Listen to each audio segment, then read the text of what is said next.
1/2 hour from now, you'll know enough about the making of The Wizard of Oz and jeans to win $10,000 in cash if you were a contestant on Hitman. And now, here's the host of Hitman, Peter Tomarken. Thank you. Hello. And welcome to Hitman. Welcome. What you heard at the beginning of the show is true. We're going to make you and our contestants here instant experts on 2 subjects. You see, this is a quiz show. But before the questions start, everybody, you and our players today, will hear all the answers. But before we get to all that, let's meet the contestants who are going to actually play our game. And let's start with Rod. Hi, how you doing? My name is Rod Machado. I live in Manhattan Beach, California. My hobbies are jogging, theater, and politics, and that's about it. Good to have you with us, Rod. And Karen, tell us about yourself. My name's Karen Johnson. I'm an interior decorator, and I love to roller skate. Take all the little kids around the block. Do you interior decorate while you roller skate? Yes, I do. I interior decorate roller skates. That makes you unique, Karen. No, yeah. Nice to have you with us. And Bobby, what's your story? My name is Bobby Fullove, and I'm a paramedic firefighter. I got a wife, 2 loving kids, 5 and 2 years old. All right. Good to have you with us. Welcome to Hitman. All right, let's get on with our show. I promised you that before we asked the questions, we'd give you all the answers. But the answers are in the form of a story. And all the questions we ask in round 1 are going to be based on that story. The story, The Making of the Wizard of Oz, Trouble in Paradise. We're off to see the wizard, the wonderful Wizard of Oz. How much trouble can you get into while making a nice movie like The Wizard of Oz? A lot, as the movie's producer, Mervyn LeRoy, found out. The first problem was casting. For example, Buddy Epson was the original Tin Man. But 2 weeks into the filming, the aluminum facial dust he was wearing sent him to the hospital with a breathing problem. So actor Jack Haley became the Tin Man. The aluminum paint he used was much safer. All he got was an eye infection. Another casting problem was Glenda the Good Witch. Billy Burke wound up playing the part because a starlet named Helen Gilbert, who was the original choice, disappeared when she ran away with Howard Hughes. And as everyone knows, a good witch is hard to find. Once the casting was finished, the accident started. Margaret Hamilton, playing the Wicked Witch, burned her hand when she disappeared in a puff of smoke in Munchkinland. As a result, she wore a green glove over her hand for the rest of the shooting. On her first day back on the set after the accident, she was scheduled to do the scene where she skywrites the words, "Surrender, Dorothy," while on her broomstick. She was assured the shot was safe and was given a fireproof costume.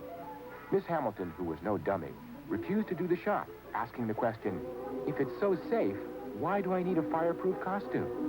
So her double took over and wound up in the hospital for 11 days. Then there were the Munchkins, played by a group called Singers Midgets, who were kept in the Culver City Hotel. It seems that every night the Munchkins either couldn't get along at all or got along too well, if you get my meaning, causing the police to rush over and untangle the little rascals. The special effects problems were huge as well, like finding something that would photograph like a Kansas cyclone. You know what they finally used? A lady silk stocking being blown by a fan. Some of the studio executives didn't help much either. After a sneak preview in San Bernardino, they decided to cut what they called that Rainbow song out of the movie because they felt that it slowed down the picture. But MGM studio head L.B. Mayer decided to keep it, and so Over the Rainbow became Judy Garland's theme song for the rest of her life. Incidentally, Judy worked cheap in those days. In fact, the only principal actor in The Wizard of Oz who was paid less than Judy was Terry, the Cairn Terrier who played Toto. And what did MGM get for all its trouble? A lot less than you'd think. The film cost around $3 million, and it wasn't until it was sold to TV in 1960 that it started to make money. You see, even though it was a box office hit, most of the audience were kids who paid a reduced rate. But if The Wizard of Oz didn't make a whole lot of money, it sure made a whole lot of magic. The next time you see it, just check out how warm, happy, and, well, homey it makes you feel. Why? That's easy. Because of the wonderful things it does. back to our first story. Our game is played in two very different rounds. In round one, our three challengers will be fighting it out amongst themselves to determine which two of them are going to go on to do battle with our reigning champion later on in round two. We make that determination by running a little race. I'm going to read a series of questions based on the story of the making of the Wizard of Oz. Challengers, if you buzz in with the right answer, your man will move his face. But if you buzz in with the wrong answer, your man will not move, and you'll have to sit out the next question. Whichever two of you crosses the finish line will be the two players who will be challenging the champion in round two. The player who comes in third is regrettably out of the game. Okay, challengers, put your hands on the buzzers, because here comes the first question. Over the Rainbow became the theme song of what actress? Rod. Judy Garland. Judy Garland's right, and Rod's the first one out of the box. All right. Who was played by a group called Singers Midgets? Bobby. Munchkins. Munchkins is right, and Bobby makes his move. What words did the Wicked Witch skywrite while on her broomstick? Karen. Surrender Dorothy. Surrender Dorothy's right. Everybody's out. Very nicely done. What actor was cast as the original Tin Man? Bobby. Buddy Ebsen. Buddy Ebsen is right. Bobby forges into the lead. What object was finally used which photographed like a Kansas... Karen. Ladies, nylon stocking. Silk stocking, yes, it photographed indeed, and you move out, and even with Bobby. All right. Name the actress who played the Wicked Witch. Bobby. Henry. Margaret Hamilton. Margaret Hamilton. All right, Bobby, that means you got to sit out the next question, as we can see by the fact that the light in your podium is out. So we now go to Karen and Rod, and here's your question. What character was played by Terry? Rod. Toto. Toto's right. And Rod moves up even with Karen. We got a three-way tie. Bobby's back in the game, and here's the question for all three. Name the character who disappeared in a puff of smoke. Rod. The Good Witch. The Good Witch, no, I'm sorry, it's the Wicked Witch. No, that almost disappeared in a puff of smoke itself. Rod, that means you're out for this next question. We go to Karen and Bobby, and here it is. With whom did actress Helen Gilbert run off? Bobby. Howard Hughes. Howard Hughes is right. Bobby forces into the lead. Let's bring Rod back in the game. We're back to our three challengers. Here's the question. What movie studio made The Wizard of Oz? Rod. MGM. MGM did. Rod moves up even with Bobby. What was the first name of the Good Witch in The Wizard of Oz? Bobby. Glinda. Glinda's right. All right, Bobby, that puts you one step away from being our first winner, and only Rod and Karen can stop you. Here's the question. What caused Buddy Ebsen's breathing problem? Bobby. Aluminum dust on the face. You got it, and you're the first winner. Congratulations, Bobby. Okay, we know we're going to be seeing you in round two. And let's find out which of the two, Rod and Karen, are going to join you. So you sit back and relax while Rod and Karen fight it out. All right, Rod, Karen, here is your question. What song did MGM executives want to cut? Rod. Over the Rainbow. Over the Rainbow is right. All right. Rod, it puts you one step away from being our second winner. And Karen, you know there can only be two winners. So you got to make your move now if you're going to make it. Okay. Here's the question. When the Wicked Witch disappeared in a puff of smoke, what land was she in? Karen. Oz. No, Munchkin Land. Munchkin Land. That means you got to sit it out. Karen sits it out. We go to Rod. Now, Rod, we're not going to penalize you if you don't know the answer. Okay. So if you do, buzz in. If you don't, just don't press your buzzer.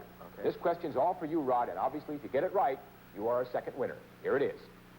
What happened in 1960 which caused The Wizard of Oz to start making money? Rod. Went on TV. Yes, it went on TV, and you're our second winner.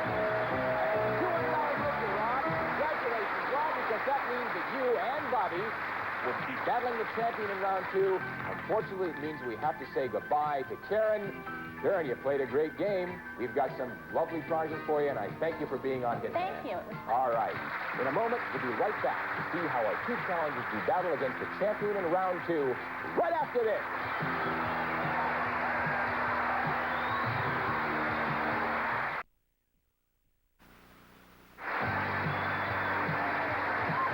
Here we are for round two of Hitman. Okay, round two is played entirely differently from round one, because in this round, the challengers attempt to unseat the champion.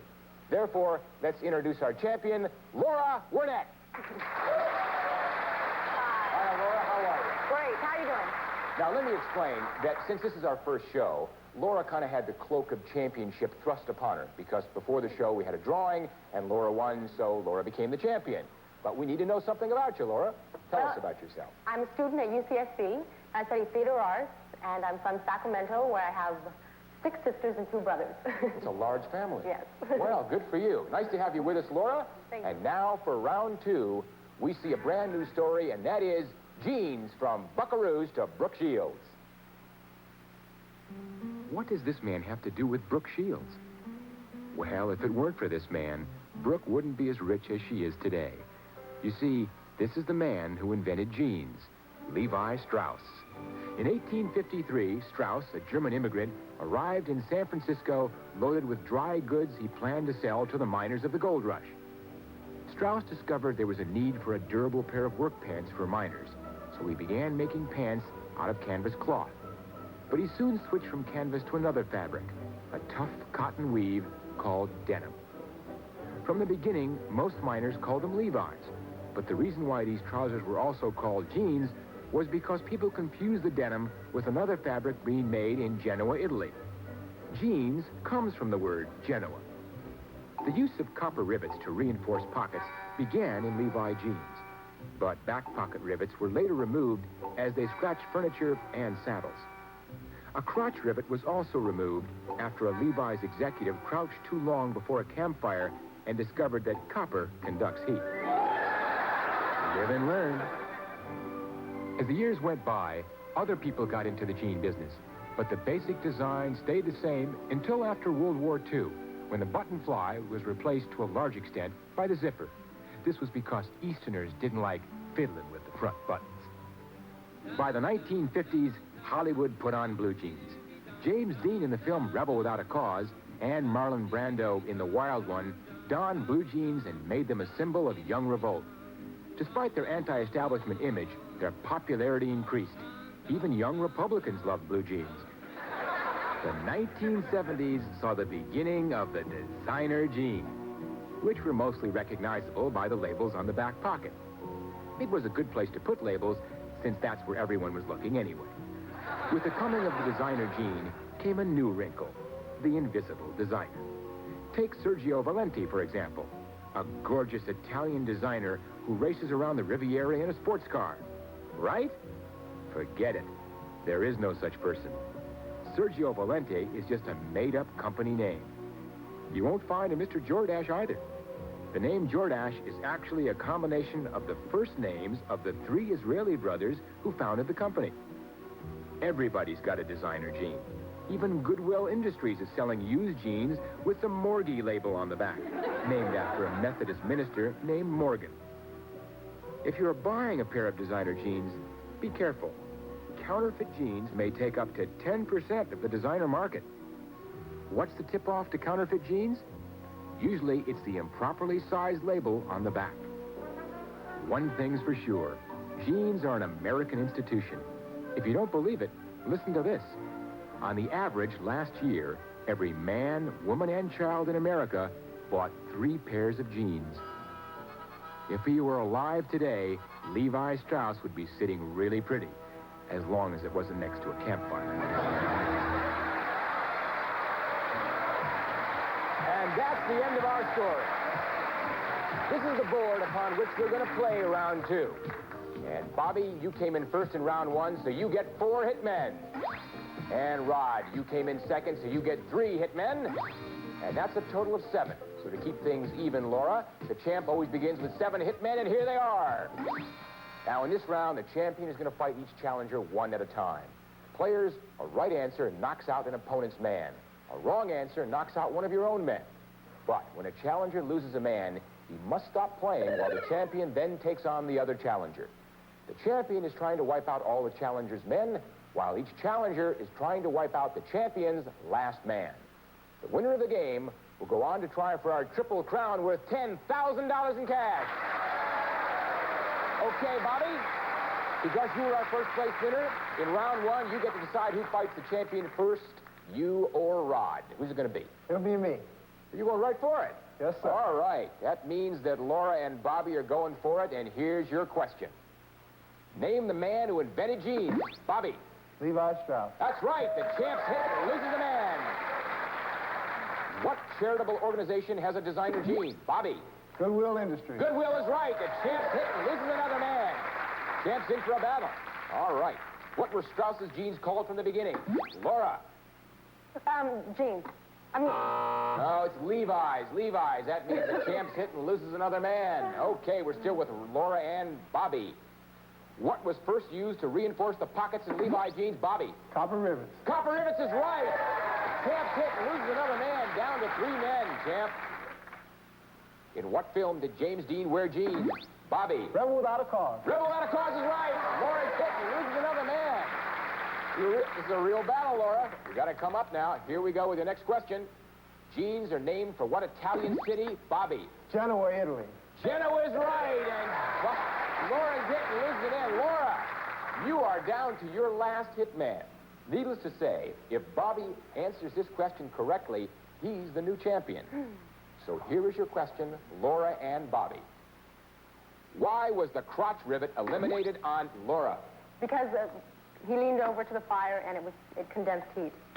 All right, you're right, and you saved off Bobby, who's hit and loses a man.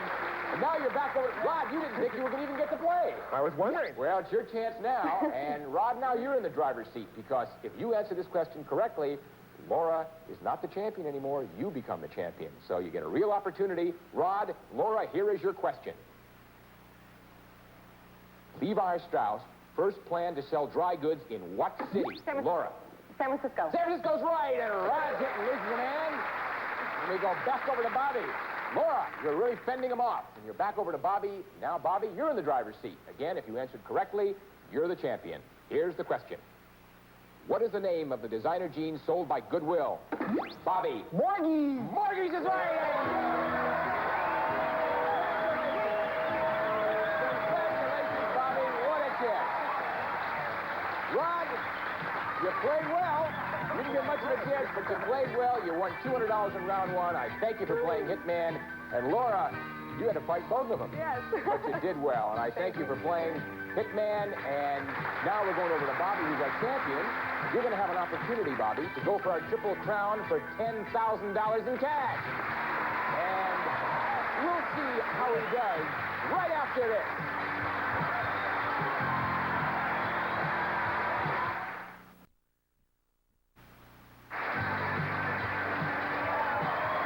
All right, now it's time for our Triple Crown.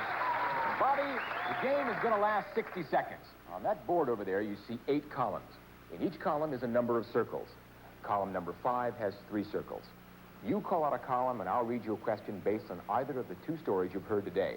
If you're right, you'll change the first circle in that column into a money man, and I'll read you another question.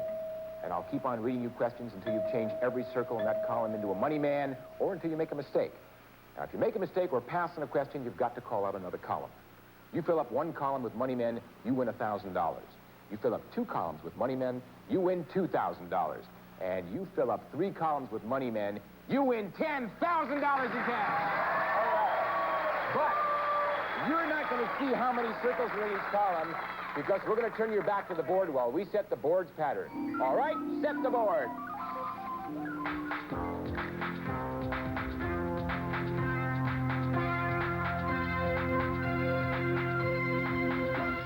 The game and the clock will begin when you call out your first column, and Bobby, may all your columns have very few circles.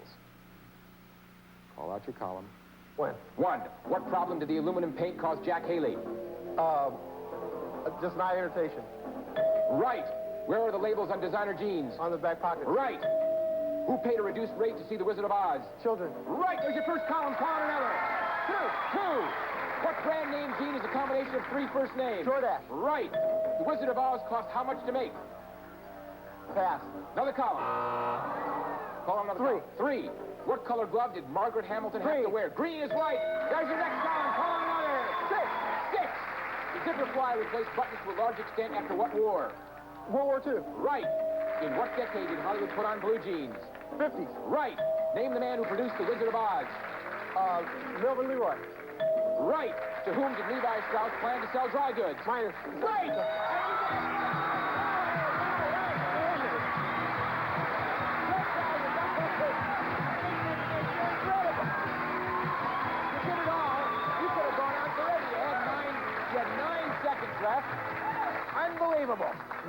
is nuts, you could have gone on all night.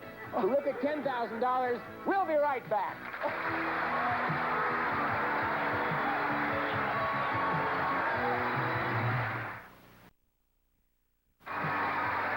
All right, Bobby, I know you're still a little numb, but let's take a look at what you won. You won $10,000 on the Triple Crown, plus $300 in round one, for a grand total of $10,300. Congratulations. And tomorrow, you'll be back and maybe get another crack at another $10,000. See you tomorrow. Bye-bye. 75 players who receive West Bend's 12-inch automatic scale gift card to save with durable non-stick surface and thick aluminum construction for delicious roast ham poultry as well as quality dishes. And World Book Encyclopedia 2-volume dictionary containing 2,400 pages, 3,000 illustrations, and more than 225,000 entries. And enjoy a delicious hand-packed Baskin-Robbins ice cream. Your choice of 31 flavors to give you that 31 wonderful feeling from Baskin-Robbins ice cream.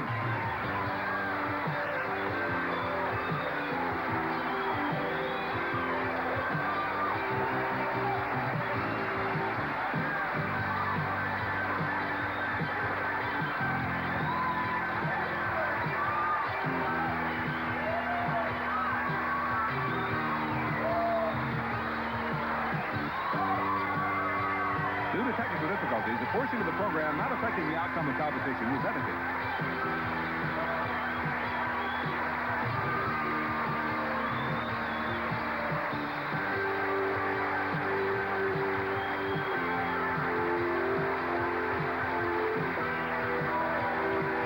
Hitman is a Jay Walford production in association with Metro Video Production. This